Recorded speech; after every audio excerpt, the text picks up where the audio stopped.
Welcome to Inflection Point Podcast, where we cultivate change from the inside out as we ponder the Cairo question. Will Cairo have to protest in his lifetime for the birthright to freely and peacefully exist in the skin in which he was born?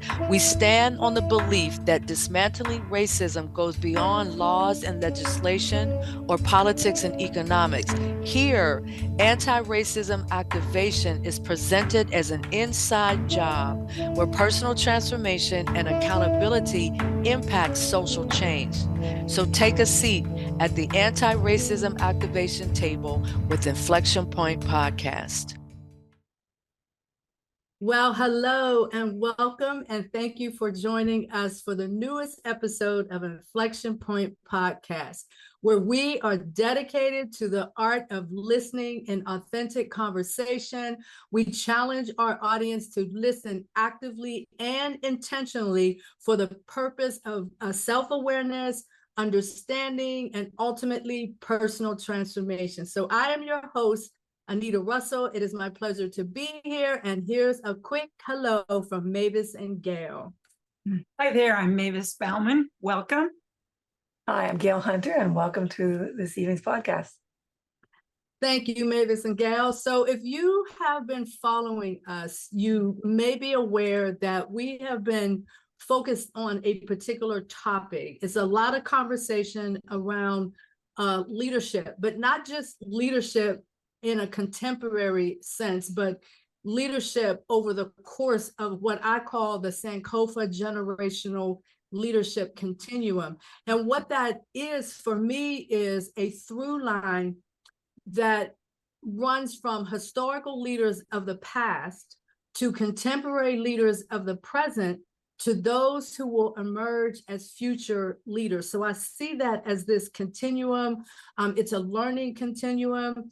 And it's about melding together historical and contemporary reality through this through line. It inspires activation. It inspires activism, I should say. I'm so used to saying anti-racism activation.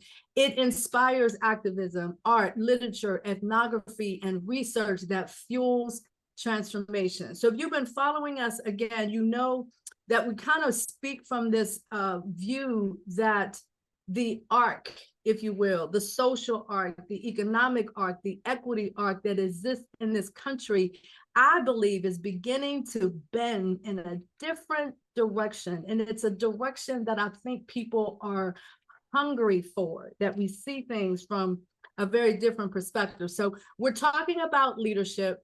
And I have a quick quote in this. A quote is from Sheryl Sandberg. Leadership is about making others better as a result of your presence and making sure that impact lasts in your absence. Which brings me to our featured guest for today. And his name is Mr. Nathaniel Fletcher. He hails from Pittsburgh, Pennsylvania. Go Pittsburgh. He's a recent graduate from Waynesburg University. He graduated with his Bachelor of Arts in Biblical and Ministry Studies with a focus on Christian missions. He was born and raised in Pittsburgh and is currently working as an urban missionary in the North Side area of Pittsburgh with Urban Impact. And he looks to make an impact with at-risk children within a holistic ministry setting. So that is such a powerful statement to make. And as I literally just met Nate, about 2 weeks ago or so. I know some of his family members and things like that. We kind of go way back. But the thing that sparked me to reach out and have him come on as a guest is what we're doing here is featuring specific young people that I see as those individuals who are taking a stand, a leadership stand. And not only that are they taking a leadership stand, but they're also taking it from this standpoint of empowering other people, particularly young people. So if you watched our last podcast, we had Lavender, on our show who does, he's a part of this organization called the Jaquan Lavender Foundation, and their focus is on young people. So in having these conversations, preliminary conversations with Nathaniel or Nate, I found out that he also has this desire, if you will, to really pour into our youth. Kind of fits into this whole continuum that we're talking about with this past leaders, current leaders, and future leaders. So Nathaniel, welcome to Inflection Point Podcast. So why don't we get started by you just kind of hello. Thank you. Yeah, hello everyone. Nice to be here. I'm very excited. Excellent. So one of the things that, so in full disclosure, I know Nate's grandmother. We've known each other for years, and she had sent me. It was around the time when you had graduated, and she had sent me an article, and it was an article of praise that really was talking about who you are, some of the things that you accomplished through your college undergrad career and all of that. So can we start the conversation by you kind of sharing what was in that message and why it was so important that you be recognized? Yeah, so that was for senior recognition. So they were recognizing many people in different majors throughout Waynesburg University. So for the biblical ministry studies major, they actually chose me to interview and then write the newsletter about. So whenever they wrote that one about me, it was just about my time through Waynesburg University and everything that I learned there. And just the biggest thing was the relationship that I was able to make with our chaplain at Waynesburg University, because he is also my advisor. And he took us on many trips. We were able to go to Philadelphia to work with the Philadelphia Project and help rebuild a church there. And we had trips going down to Atlanta, Georgia for the Passion Conference, where there were 50,000 college students all there to worship and be able to have different testimonies being told and guide me to where I'm at today, like with the job that I have and just where I am at spiritually. So there was a very big focus on that, but then also just the impact I was able to make at Waynesburg University through the service that I was able to do through, how I said, the Philadelphia Project, and then also just the environment I was able to create on campus. I would always walk around with the speaker in my book bag, playing music, telling people to have great days. I had stickers I would go and pass around to people, and just really looking to make a positive environment for people who may be struggling in college and allowing them to just have something little that could brighten up their day, or being able to see a friendly face asking how they're doing. So yeah, that's what the newsletter was really about, was just a highlight. They called it a senior highlight for different seniors and different majors, and I had the pleasure of being able to be interviewed and put on that newsletter for that. Excellent. So Excellent. I really enjoyed that. That was one of the big things for me, was just seeing that. Excellent. So one of the things that I hear ringing loud and clear as you were talking about that particular newsletter, and the fact that you were in biblical and ministry studies, is this idea of servant leadership. And I like the way that kind of dovetails with what our overall topic is this idea of generational leadership. So what I'd like you to do at this point is just give us Nathaniel's story. So who is Nathaniel Fletcher? We want to know. Yeah, well, I am born and raised in Pittsburgh, Pennsylvania. So I lived here all my life, never really moved out too far away. I grew up for the first 6 years in Homestead, Pennsylvania, which is right outside of city limits of Pittsburgh, but it's basically the city of Pittsburgh. And then whenever I was 6, I moved right up the street, just about 5 minutes away, to Munhall, Pennsylvania. So I grew up in the Steel Valley education system, Steel Valley School District, and whenever I was growing up, I like have an African American father and a white mother, so I am a mixed, and I went to a majority school of Caucasian, like predominantly, and I was one of the only few African Americans that was at the elementary school that I grew up at. I was the only one that was in my class. So there was a lot of problems that I had dealt with later on in life, especially around like fifth grade, dealing with that. And then we actually had Barrett, which was the Homestead Elementary School, and then Park, which was Munhall's Elementary School. They came together to make Steel Valley Middle School. And during this time, I felt a lot of problems with just like self identity issues and not understanding like who I am or where I fit in, like feeling like I was kind of like different from everybody around me. So I had a lot of problems dealing with that. And it wasn't until about whenever I was in high school, I would say, whenever I was able to root my identity in who Christ calls me as. And that really made a very, very big change in my own outlook as I dealt with many things like just like anxiety, like self identity issues, a lot of depression whenever I was younger. And I was able to kind of come face to face with that as I created a new identity in who I found myself as and who I thought myself as a person. So that was a really transformational piece of my life that it ties in very much with where I'm at now and what I'm doing. And then whenever I was getting ready to go into college as a senior in high school, I wanted to go somewhere for nursing. I originally wanted to go to Pitt, and I went to go and visit Waynesburg University, which I've never heard of until 2 weeks before I put in my visit form and everything like that. It was the first college I was going to visit. I was very excited for it. And once I got onto the campus, before I even had my visit, I knew that's where I was supposed to be.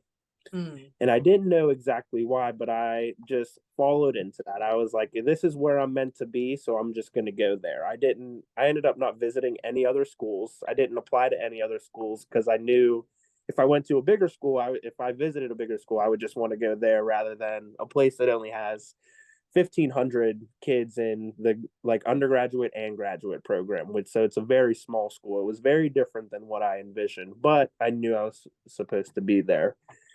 I found out very quickly that I am not meant to be a nurse. The medical field is just not for me personally. I knew I was meant to help people, but I just didn't know in what way specifically. I just knew that I had a very like caring, loving heart where I wanted to serve other people. And I thought the sophomore year of college where I had a recollection of a memory that I had whenever I was 15. I was actually pulled aside at a summer camp that I grew up at, and I was told then that I meant to be a missionary.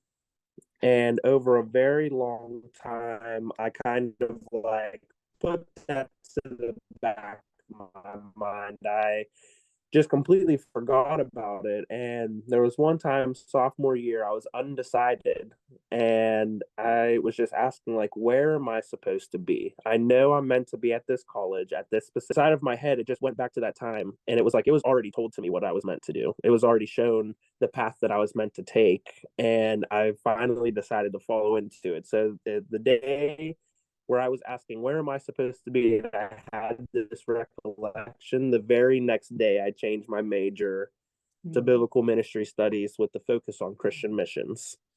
And yeah, ever since then, I have just really found like my true calling and where I'm meant to be in life right now and how I'm able to make the impact on the world, where before I thought it was medically, but now it's spiritually and mentally and just in so many other varieties, but it's in a more personal way of just like building relationships and living on a day-to-day basis with those around me. So I just recently graduated college in May, which was very exciting, and I am stepping into a full-time position with Urban Impact. Right now I'm working there for a summer day camp. And whenever August comes up, I will be doing a fellowship program. So that will be a year-long step into ministry.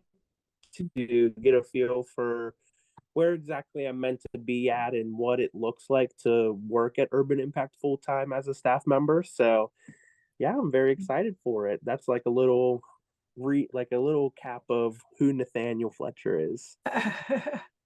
Excellent. Mavis, Gail, any questions or comments?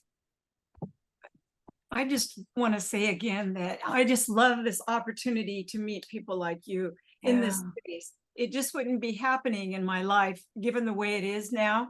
And when I see young people like you listening to the Holy Spirit, first of all, and saying, this is where I need to be, it's just so empowering. People are lost for so long. What should I do with my life? And you're off and running. So I applaud you. I'm really excited for you. Thank you. And for the kids who get to work with you too, you know. I know you're going to speak faith and a great future into them. Yeah, and I can just reiterate exactly what Mavis just said. I just love it that you finally slowed down enough or stopped to listen, right? That intuitive voice, that voice of spirit is right within us. We don't have to go anywhere out there to find it, right? And you heard it, and you followed it, and look at where you are. That's incredible. I mean, you are on a path that is going to be touching and helping so many kids and people. Yeah. It's good for you. Congratulations on that. That's wonderful. Excellent, excellent. Thank you. So I want to flip the topic just a little bit and talk about the whole idea of leadership. And as I mentioned a moment ago, when I hear you talk about your work, the limited things that I have read about your work, the idea of servant leadership comes into my mind. So can you talk with and share with our audience a little bit about how you see servant leadership, not just from a faith-based perspective, but also from the perspective of being a human being and moving through different spaces, and how am I interacting, how am I connecting? So if you could talk a little bit about what your perception of servant leadership is beyond just the faith aspect. Yeah, so I think a really big part of that is because like the servant comes first in servant leadership. So like even though you are leading others, you're the person that is being the mentor for others, showing them different ways to live, opening up different opportunities. The first thing that you're doing is serving them.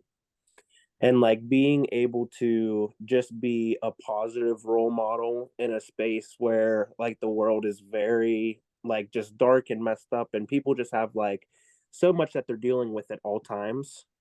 Being able to have somebody that is there to listen before they tell, which is a really big thing for me, is listening before I'm telling somebody what they need to do or a way that they're supposed to think, but I want to hear their story. I want to be somebody that they're allowed to open up to about the hard parts of life, instead of let me just try to give you the answer to everything before I even know what has happened in your own life. So that's a very big thing, is just being very open and being there to listen before speaking. And then also just looking in every aspect of what are the needs that are like that need to be met for you to be able to speak into this person's life, because it goes so much more than just words. Like it goes into like, where are they at right now? What are they dealing with? What is their situation? And how can I step into it right now and make that difference? Mm-hmm. So I would say that those are like the two biggest things, is just how can I look to be there for this person truly, instead of just wanting to give them like a self-help guide on what to do right now in life, but like live it with them. Like it's an everyday, you're living with them at all times through all situations. It's not just the good, but like you're there through the hardest times. And that's whenever you're really able to like shed light onto situations, or just like allow them to feel like somebody is there for them. Somebody wants to listen, somebody cares. Excellent, excellent. So would you say that on a personal level, that you can look back on your life and think about those moments in your own story or someone step into that servant leadership role to benefit you? Mm-hmm. Yeah, I think there are like two main people that I think of. One was my youth pastor that I had growing up. She was name was Noelle. She at all times just wanted to make sure that we were able to have conversations with her about life. Like it went way more than just like a Wednesday night at the church, but it was like every day we were getting text messages like, "Hey, are you doing okay? How is school going?" Just like very personable things, going out and like having a campfire with kids who are going through the same things that I am at the same time. So it's just it was very personable and just made me feel like it was more than she was in a role of just trying to teach me, but wanted to live alongside me and really make an impact. And then another one was somebody named, his name's Christian Thurman. He is like now a pastor, but I grew up at summer camp with him, and he was just 4 years older than me for everybody around him in every single way possible. And it was just, he shows it in any way that he possibly can, whether like, especially with children, just like sitting and playing games with them. And whenever like something hard happens, like if somebody loses and you have like a really hard time with losing, or like you're very competitive, he'll sit there with you and talk with you through it. Like, why do you feel this way? What can I do to help right now? And like give ways on how to work through different things that are happening in life. And I just found him, he did that for me all the way up until now. Like, that's still somebody who I feel like I'm able 12 years ago. So it's been a very continuous, long lasting of relationship building between me and him. And he just provides a very big role on how I want to communicate that with other people, just a continuum instead of even just a 1 year or 2 year period, but like over the span of somebody's life, just being there through the whole time. Excellent, excellent. So I think I can speak for all three of us, although Mavis and Gail can speak for themselves. That is one thing that I think we all have in common, is this recognition of what servant leadership is, not just in terms of the role that we are playing and impacting other people's lives, but individuals who have also impacted us. So Mavis, Gail, any comments on that servant leadership from that more personal perspective? You want to go, Gail? Idea. My personal perspective, you mean, from my experience? Yeah, we all have a narrative, right? We all have our story, and we all want to be heard. We just want to know that somebody is there willing to connect with us without telling us first, right? What I should or shouldn't do, and instead just kind of meeting me where I am. And I've been blessed with that in my life, as a young adult anyways, to really be able to have a few people in my life that were able to do that for me. And it's an incredible teacher. My history was difficult, and past abuse and everything that I certainly had gone through. And this one person that really was able to come through for me and was consistent, always there. And it was always always the same, right? And what's amazing is that you are really doing that. You are listening to people. You're not just telling them what to do. You're kind of maybe guiding them at some point, but you're most of all connecting with them from the heart and your genuineness. And that's just beautiful. And I spent a whole career trying to help people and help people work through trauma and all various kind of issues in my own practice. And I can't tell you how huge that is and how much that impacts people when somebody just says, "What are you feeling?" and really just listens. Or what's going on today for you? The other piece I loved about what you did was in college, when you were just going around and helping people smile and helping people feel good, and just helping people remember that that's within us too, right? And positive psychology has been around for a while, but you were doing it without just innately doing it. And I think that's incredible. And I'm very grateful to hear your story. And it helps me remember some of the things in my own story. I'm very grateful to a few people. Yeah, so thank you. I had a number of mentors in my life, One in particular was when I was in my early 20s, and I worked for him, and he was my fan, my encourager, my reflection, until he passed away at 90 years old. So when you talk about that continuum, I so get that. Somebody who watches you grow and sees your potential without trying to control you in any way or superimpose their own, life experience on you. So that's very cool. And, something just occurred to me as I'm listening to you, the idea of servant leadership, because I have struggled with the idea of being a leader. Like, it always has to be very public, out in front, managing 1,000 people. But when you put the word servant in front of it, it taps into some, to me, a lot more meaning, a lot more connection, less of a power struggle. It's really about helping people engage more successly in their own lives. I'm loving that, man. I'm loving that. Yeah. It's a powerful position to be in. And, it reinforces the idea that be careful what you say wherever you are when there's young people around. They can carry it with them a lifetime. Yeah.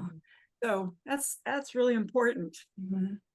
You're on Those it. imprints, yeah, that's one of those imprints are so crucial, and you've already been delivering those imprints in many positive, loving ways. Yeah, definitely that influence piece is real, because when you think about it, when you go back into scripture and you look at Christ, I mean, I know he's our savior and all of that, but if you look at him through the lens of servant leadership and how influential Christ was, because here we are like thousands of years later and we're still talking about Christ and talking about him from that leadership perspective. So whenever I think about it, servant leadership, those are the types of things that come to my mind as well. Some of the things that you all just mentioned. And I think today, where we are now, that servant leadership is so much more critically important, because there's, as I mentioned earlier, the arc is bending. So there's this shift, and that means a lot of things are going to have to be different. We're going to have to look at different things from different lenses and all of that, all in the name, for me, in the name of anti-racism activation, in the name of equity and diversity, and all of these types of things that we really need to have happen for this country to move forward in a very different kind of dimension, if you will. So we are at the just about at the halfway point, and we'll take a quick break and then we'll come back. And when we come back, I want Nate to dig a little bit deeper into the whole thing with urban impact and how that relates to what you're doing, not only in terms of what you're doing now, but when you think about yourself from that generational leader, who you're going to be impacting and all of that. I want to hear that part of your story. Okay, so we'll take a quick break and then we'll come back and we'll continue our conversation.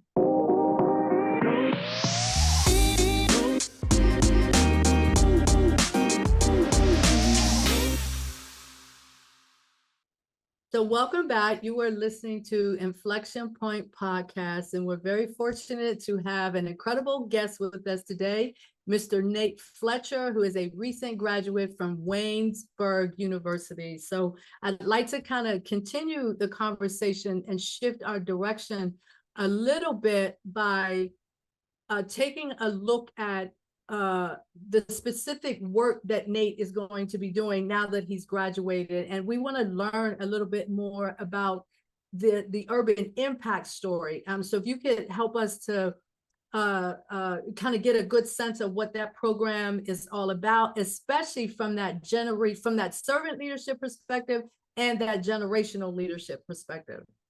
Okay, well, I can yeah, so it started up in like 1995 by Pastor Ed Glover and his wife Tammy, they're two amazing people. But yeah, so the urban impact has been north side of Pittsburgh for a very long time. And they've been able to make a lot of changes within the community, and most of the community of the North Side all know who Urban Impact is. But yeah, so I just have like our mission statement right here, and then I can just read it for us real quick. So our mission is like to do the part in fulfilling Christ's Great Commission on the North Side of Pittsburgh by following his model of holistic ministry, by investing in the lives of at-risk children, youth, and their families in order to develop responsible followers of Christ. So with that, like we get to see, like we focus that mission on everything that we do. Anytime that we're doing like volunteer work or with like summer day camp right now, or whenever I start up the fellowship, this is our main focus. And seeing like that holistic change within children's lives, because Urban Impact is a person-oriented ministry, very focused on like each individual kid that we are able to work with, but we have a lot of different programs in which we do that. So we have multiple programs, the education department, which we have in school, out of school tutoring. We have a tutoring center for after school. And then right now I'm actually part of the education program. For the summer, I'm doing summer day camp where we have a Bible class, and then we reteach kids from the past year their math and literacy. So that way they are not falling behind, and they are able to actually like go into this next school year with remembering everything that they learned from the past year.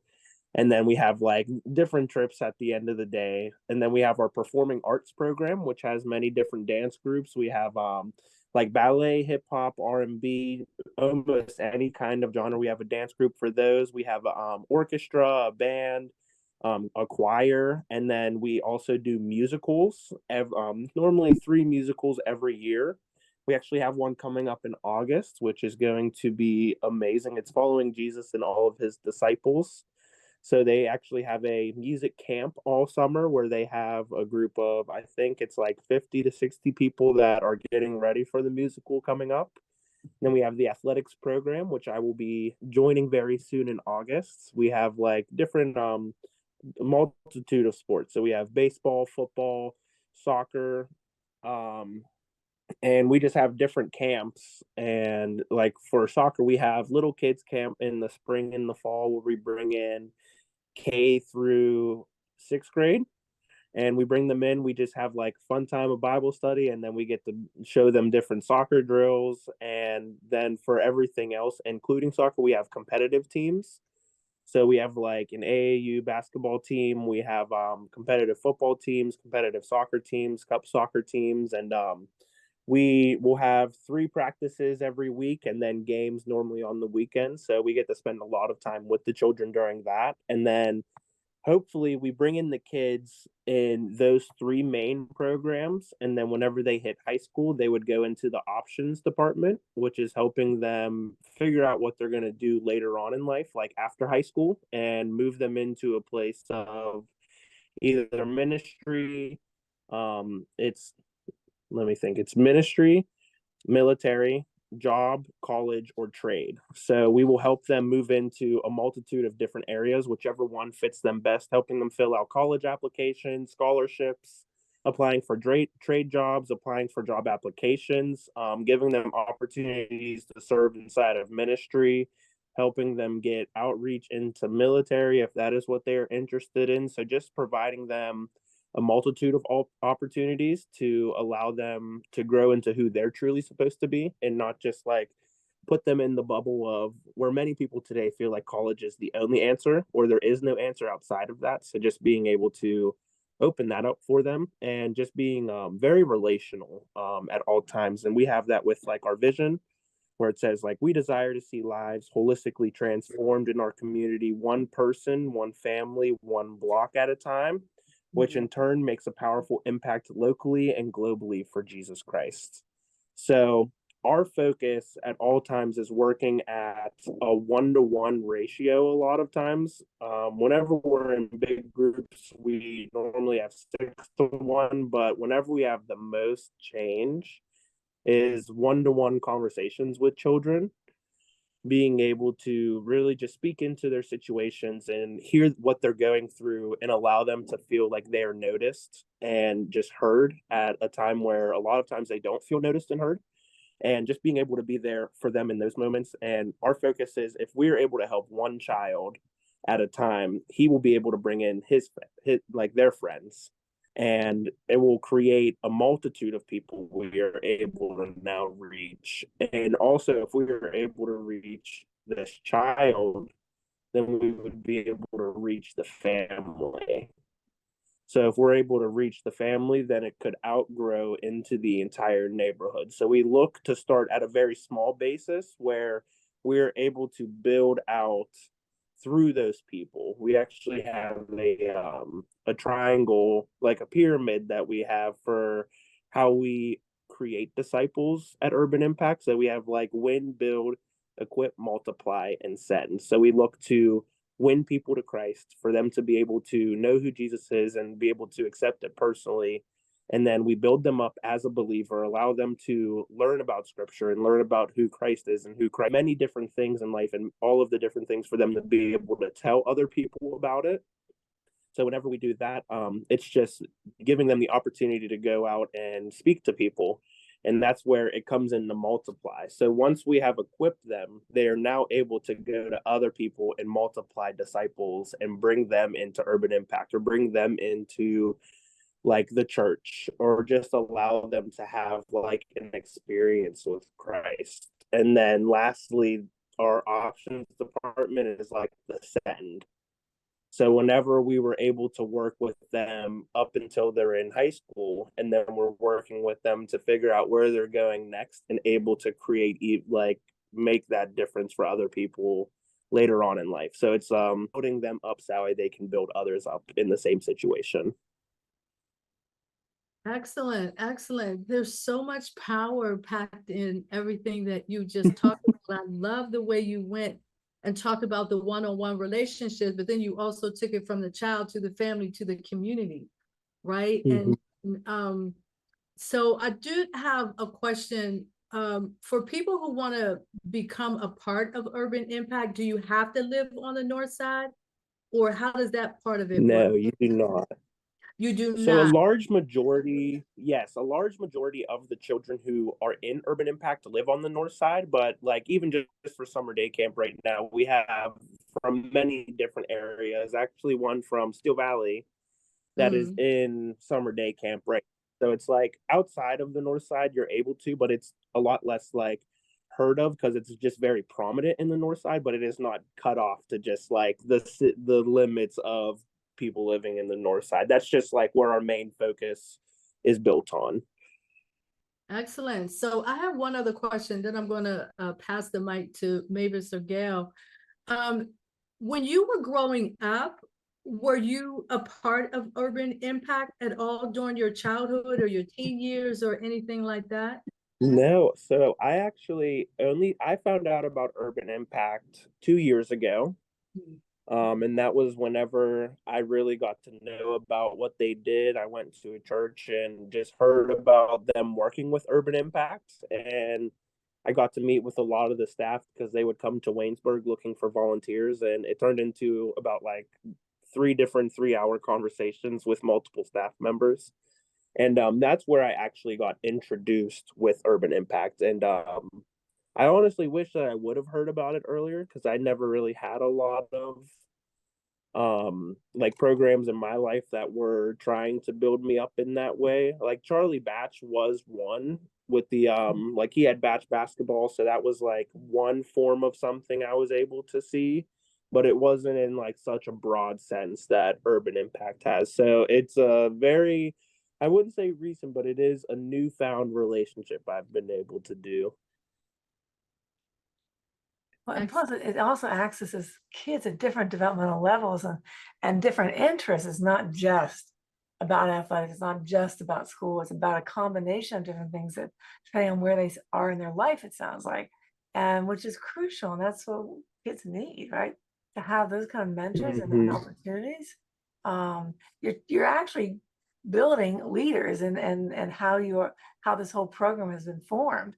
Not just are you a leader, and clearly a credible leader, but you are also helping kids become that themselves too, which is huge.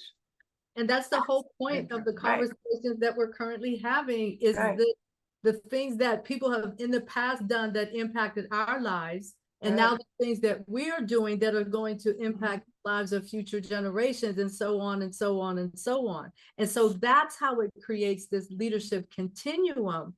And I think that's something that's really, really important that we focus on and recognize that that's what's going on here. So Mavis, any comments for you? I have a couple of questions. I'm the only one in this room right now who has never even been to Pittsburgh. So I wanted, could you tell me a little bit about the North Side? What kind of demographic is there? Why is the organization focused in that area? Yeah, so the north side of Pittsburgh is huge. It could like be its own city in all honesty. It's a very large area of Pittsburgh. So like I would say it's about like 35% of all of the city of Pittsburgh. Oh, wow.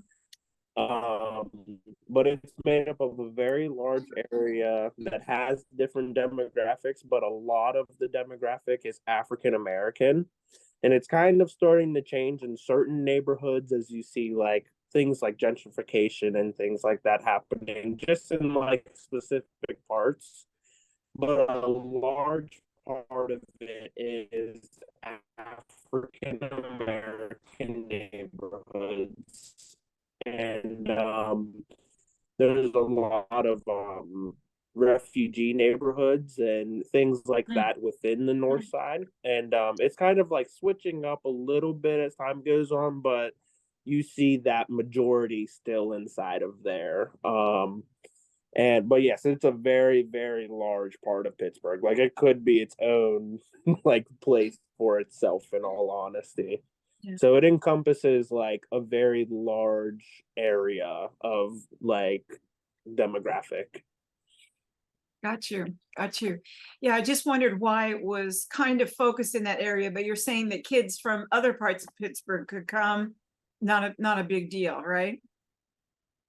Did I understand you right? Okay. Okay. Thanks. I'm going to be coming to Pittsburgh before long, so I'll get to learn about this city. I was reading just today that the population's it's been dropping for some time. Does anybody want to speak to that? I mean, are kids coming up now that want to stay there, and build their professional lives? I can actually speak to that. Because you have to kind of look at Pittsburgh historically. And I'm thinking that some people are familiar with the fact that at one time, the primary industry in the city that kind of propped up the whole entire city of Pittsburgh and all the surrounding communities was the steel industry. Right. And we all know how the steel industry, I guess like in the 70s, 80s, well, mainly the 80s, was just starting to slide right down. And as it slid down, if you could picture like the steel industry sliding down this big hill, but it dragged the whole entire city down the big hill with it. And so I was one of those people, and this is pretty common, I would say. I was one of those people who left Pittsburgh. I left Pittsburgh in 1988, and because I began to realize that what I really wanted to do with my life and my career, and I was a research scientist, and I wanted to get in the pharmaceutical industry. I didn't have a choice but to leave in order for me to follow that type of career path and everything. So when you look at Pittsburgh through that historical lens, you can see how the population has dwindled over the course of time. However, I am an Uber driver, not an Uber driver, an Uber user, I should say. And one of the things that I have found, because I talk to everybody, like I have people that were my Uber driver and they actually became friends of mine. So I, talk to them and that sort of thing. And just having conversations, I've had multiple drivers tell me that their story was very similar to mine, that they got to a certain point in their life and they left the city because things were not I'm not able to find the kind of work I'd like to do. There aren't like multiple industries here, and that sort of thing. So a lot of people have left, but then a lot of those same people have come back because our parents were still here. And then as our parents got older and they got sick, or, different things were going on, that kind of drew a certain percentage of people back to the city of Pittsburgh. So it's really interesting when you look at it through that multiple lenses, if you will. And now the city's, kind of redefining itself through the lens of technology and, computers and, all of those green things and, all of those sorts of things. So the city is still, I think, going through this process of re-identifying itself, and some of those challenges that Nate had mentioned, some of the issues with the racism, some of those issues are still very, very much here in the city of Pittsburgh. So Gail, you being the other person that lives in Pittsburgh, how do you see some of the things that I just mentioned? Well, I mean, yes, I've been here since 1950s or something, when I was about 4 years old. So I have watched it kind of transform itself. I went to Pitt. I remember the steel mills are still active, right? You could see the flames coming out, you get the smoke, the pollution was horrible. And then I saw it transform itself, and the steel mills shut down, and then people became a little bit more innovative, and the city has changed drastically. I mean, the healthcare system, the IT or computer system and technology has really taken over. And a lot of people come back, have always come back to business because of what you said, because of the generations. When they get married and start having kids, it seems to be a time when many people will start to come back here. But I think there's a lot now. I mean, to look at the city now compared to 50 years ago, it's a huge difference. I mean, it's a drastic.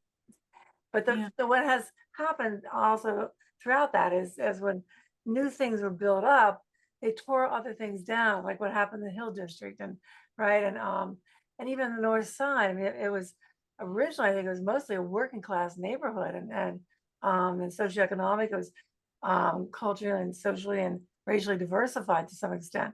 I think it still is pretty much. And I think Hispanics are moving, different groups are Latinos and Hispanics have moved in, which is good. But what also has happened is that gentrification that Nate, you talked about.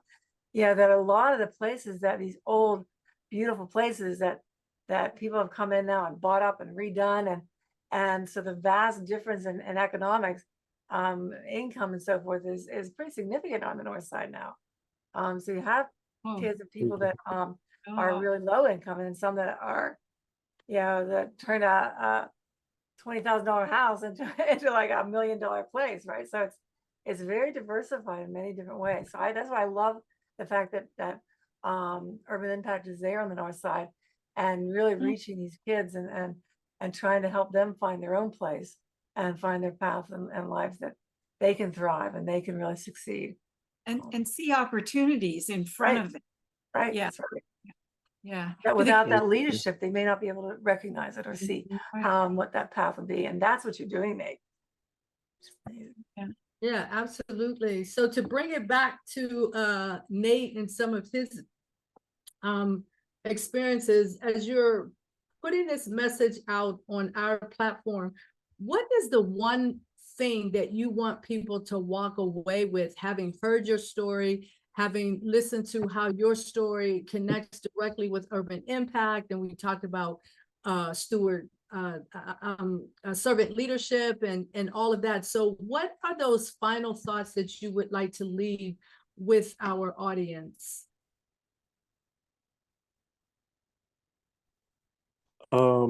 I would say a really big thing that I have seen in my own life as I tell people about my story and what I'm doing at Urban Impact, or just people seeing me and my other interns or people that work at Urban Impact, it's just that there is able to be a very big change in the world. I feel like a lot of people have a very dark view on where the world is going right now. Like everything is just like downhill instead of any positive. Like if you look at the news, it's very negative at all times. And it's just, there are a lot of people that are coming up and looking to make a true change in the world, like in the little ways that will all add together to make a big change overall. And it's just me being able to work with this organization. And over the last 2 years, I've been doing summer day camp volunteering, and then like getting to know all the staff members. Like there are hundreds of people that I've been able to meet who all have the same mindset as me and look to truly be able to make a difference within communities, in communities that really haven't had a hope, or like hope really isn't shown inside of it, and we are looking to make that hope known to everybody. And I think it's something that's happening everywhere. So it's just like that's the really big thing, is like this next generation coming up. I feel like there are very strong people who are ready to come in and really make a big difference. And I can see that there's going to be a lot of positivity that's able to shine even through the darkness and like the negativity of like everything happening right now. Like there are people that are trying to make that difference and shine light on those hard situations. Excellent. And I agree. completely agree with what you just said. Totally. Yeah, when you look at the power of what you're doing, what the three of us are doing individually, and then you're just multiplying that across so many different areas and so many different platforms and things like that. I always talk about this idea of trickle up instead of trickle down. Like, remember the Reagan era, it was always this trickle down thing, but this is a time for trickle up with all of this grassroots and individuals just coming together, and we're able to connect to one another in a very different kind of way via the internet and all of that. So I would agree with you hands down 100% that change is on the horizon, and the fact that God through people like us is present in all of the change, I think is one of the things that really speaks power into where we are right now. In spite of what you see, in spite of what you hear, what you read about and all of that, there's a very powerful movement that is happening, and it's this upward upheaval, if you will. That's what I see. So we are literally almost completely out of time. So I just wanted to say, Nate, thank you so much for agreeing to come on our show and share your story, your experiences, your vision, and all of that. So whatever those final thoughts that you would like to leave with us and with our audience, now would be the time for you to do that real fast. Yeah, thank you so much for having me on. And I'm pretty sure on the website I left on like Urban Impact's web page, and then I put on my own Facebook. If you were just interested in continuing and following on my journey, I'm going to be posting everything on there and just like giving a lot of updates on where I'm at inside of my time in ministry. So yeah, thank you very much. You're quite welcome. So for our audience, we have a challenge quote for you. And I think this is the same quote that we had, that we've been using throughout the Leadership Continuum series. And it's a quote from Nelson Mandela. It's very simple. It is in your hands to create a better world for all who live in it. So the question to you as an audience member is this: what are you willing to do to participate in creating a better world for all? This is the fundamental question that I put forth when it comes to my work and striving towards anti-racism activation. And so just kind of let that settle in. And I just want to thank you, those of you who are listening, thank you for joining us. And we will see you the next time on Inflection Point Podcast here on Transformation Talk Radio. We are here every first and third Wednesday at 3 p.m. Pacific time and 6 p.m. Eastern time. And we will see you the next time. Thank you. Thank you for listening to Inflection Point Podcast, where our mantra is cultivating change from the inside out. The journey towards anti-racism and social change doesn't stop here. Truth, reconciliation, and healing come from ongoing, open, honest, and deliberate conversations.